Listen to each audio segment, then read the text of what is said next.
Today, I want to talk about internet beef and whether to get into it or stay out of it.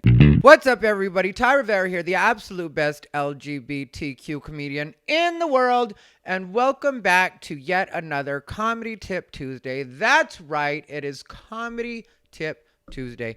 I'm your host, Rivera. Here's the deal. This question was brought to me by my friend Trevor Laporte, newer comic here in Las Vegas. I've known Trevor for a long time. We're not going to get into how. If you're from Las Vegas, you know how I know Trevor Laporte. Anyway, neither here nor there. The thing is, Trevor Laporte, not too long ago, was on, I don't remember which social media it was, if it was Instagram or Facebook, and somebody in the comments they kind of tried to troll him. And it was something that he could have easily argued, and he asked me if he should just let it go or if he should go into Rivera mode, which, of course, what he meant was, like, really go after them, get into it with them. Here's what I would tell you guys about that. What a lot of people don't really know about me is that when I first started doing stand-up, I was completely quiet about everything. I didn't make any problems at all. I wasn't the way that people know me for being now. So, having said that, what you have to understand is that I was quiet for more than one reason. One, I was new.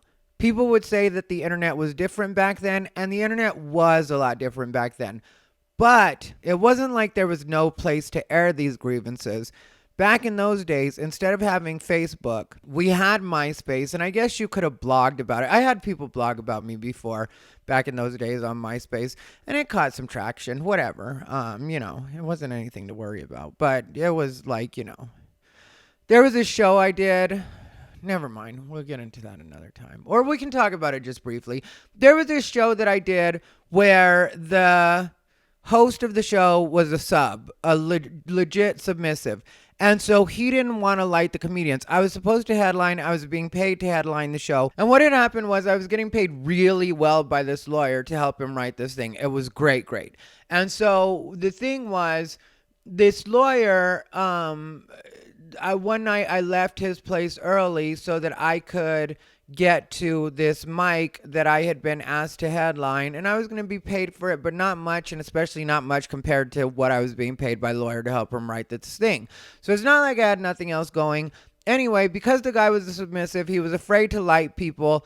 I got tired of waiting for people to just get off stage whenever they get off stage, because you're at an open mic and these people have no discernment, so they're just going to keep going as long as they're going to go. And so I started lighting people myself. Some people took issue with this. They made it a thing on MySpace. I really didn't care, but it did turn into a little bit of a thing. And that's the way you used to be able to start shit online when I was first starting out. Outside of that, there were message groups. There were like message boards, like Yahoo message boards. Like the San Francisco Yahoo message board was the most lit one ever. Like they had so much drama there. That was back in the days of Yaini Ababa. If you guys don't know Yaini, I don't know if she does stand up anymore, but she's Bay Area, specifically San Francisco. And they used to really get into it on that message board. And the reason I call out Yaini's name specifically is because Yaini was one of the main ones really being an SJW. She was ahead of her time. Like, this was before anybody was an SJW, but she was living in San Francisco. So they were kind of ahead of their time in San Francisco as far as being SJWs and politically correct. And so anyway, they had all sorts of drama. So I could have started drama back then on the message boards if I really wanted to, but I just didn't want to, because to me, when you're first starting out, you should keep your mouth shut for more than one reason. One, you don't know the way anything works. So while you think you have really good ideas right now, and this is a hill you're willing to die on, once you've been doing comedy for a while, sometimes you'll realize, yeah, I really didn't care about that, and I didn't need to care about that. The other thing is, you don't know who's connected to who. Like, sometimes people that you think are absolutely nobody are actually connected to some very important people in the business, in the industry, and maybe their friends are seeing that and seeing the way that you're behaving and not really liking the way that you're behaving, and you are coming off as new, and so you're starting those problems there. Also, when it comes to cancel culture, even though that's on its way out, the truth is, when it comes to cancel culture, there are people that will specifically troll people, start with people, make that person get angry to the point where they say something they shouldn't say, and then blow that up all over the internet. And now you're dealing with cancel culture. And being new and not having a reputation in the business at all, that really can hurt you. It really can slow you down if these people with no lives decide to really flood everywhere that you're trying to perform or the places that you usually do perform and say, this is what they said, blah, blah, blah, XXX. And then that turns into a problem for you. The most important reason I would say this is because it's a great source of fodder for material. Like when you get into it with somebody online, instead of thinking like, how would I argue with this person in the moment? Think, let's say that there's, X number of people that think that way. And so that's something that you might want to address in that bit or in that idea that you were working on online or that you had thrown out there online. Maybe it wasn't a bit until that person made it an argument, and then it was like, oh yeah, I could actually make a bit of this. And then you write out a joke that's about that subject, and you tackle that person's point of view within your response, which is just a joke, and don't at all respond to them person to person or on that thread. Instead, turn that into material for yourself.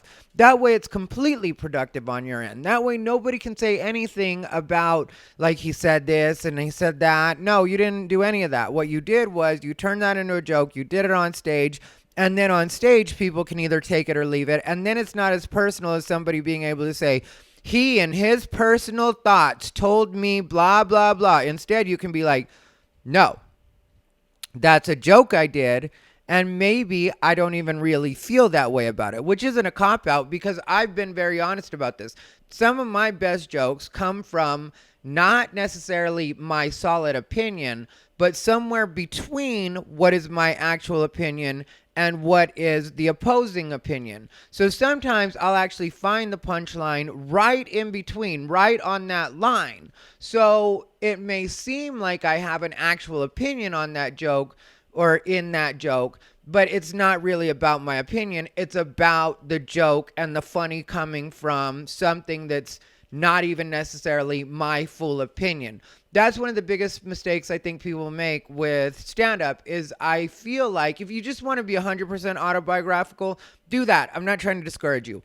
But also remember that you're there to write jokes. So not every joke has to be 100% backed by your opinion. Not every one of these jokes has to be something that you feel like, yeah, this is something I would actually approach the bench on. This is something I would actually argue with people about. Sometimes it's like, yeah, that was just a joke. That was just the funniest take I could come up with it.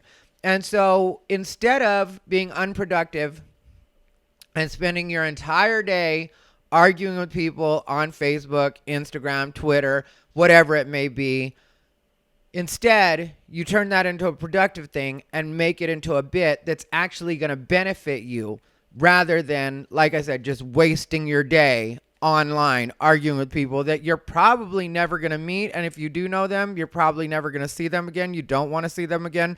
What do they matter? Me personally, because I know this is going to come off as do as I say and not as I do. But me personally, I am entertaining that stuff less and less. For a minute, it was actually part of my brand. And the reason that I would do it was because I was really good at it. And I still am really good at it. But it would get me more work. So a lot of people don't understand that with me and my internet beef and my arguing with people online and whatever, is that really it would get me a lot of work because people would see me really tear somebody up and then they'd be like, hey, I miss Ty. I haven't booked Ty for a while. And then I'd get flooded with more work. And so in that way, it was productive during those times. But now I feel exactly like the advice that I just gave you guys. Like, why do I want to spend my entire day arguing with people that I don't know, don't care about the opinions of, when I could legitimately just be creating actual material, writing actual jokes, and working on things that actually matter. I will sometimes read threads on things that I'm interested in, and sometimes I'll throw things out there that I'll actually welcome comments to and opposing views to. And then sometimes I look at it as just, when it comes to my social media, that was just a silly thing to say and a silly way to put it. And so, no, I'd rather block you than have you arguing with me about whatever it is that you think is so important, when for me, when I put that out online, that was just meant to be a joke. That was just meant to be a silly take on something that everybody's talking about. And I don't want to have a serious argument with you. And I don't want to teach you what words mean, because that's what you'll notice with a lot of these trolls. A lot of these trolls don't know what words mean. They get mad at you because you don't take their exact uneducated point of view, because that's a lot of times what it is with these people arguing. They don't know what they're talking about. That's why people always say I'm so good at it, because if I really care about something, I will do the research and I will fit. So why would I do that research to argue on Facebook, when instead I could just do that same research, put all that into a joke, make it something that's part of my act? Then I don't have to get into it with these goons online. So that's where I'm at on internet beef and getting into it with people online. That's the best advice I can give to the newer comics. If you guys have any questions, leave them down below in the comments. I don't know how many more of these I'm going to do, just because I'm more interested in turning out other kind of content. But also I know that a lot of the newer comics do listen to these and do pay attention to them and do actually learn from them. So I've got kind of this weird thing going here right now, where it's like, yeah, I want to continue to do it in some ways as a service, but in other ways I feel like, you know, if there's other videos I can do that make more money, which is the case when I do other topics that are more national or international, worldwide, not to sound like Pitbull, but you know, if it's broader, then I know that I'm gonna get more views, which translates to making more money. And so I'm torn. So if you want, leave comments below asking questions, and I will answer them on the next one. I just can't promise that the next one will be next Tuesday. It might be, but I can't promise. So it is what it is. Either way, I appreciate you guys watching. This has been Ty Rivera, the absolute best LGBTQ comedian in the world.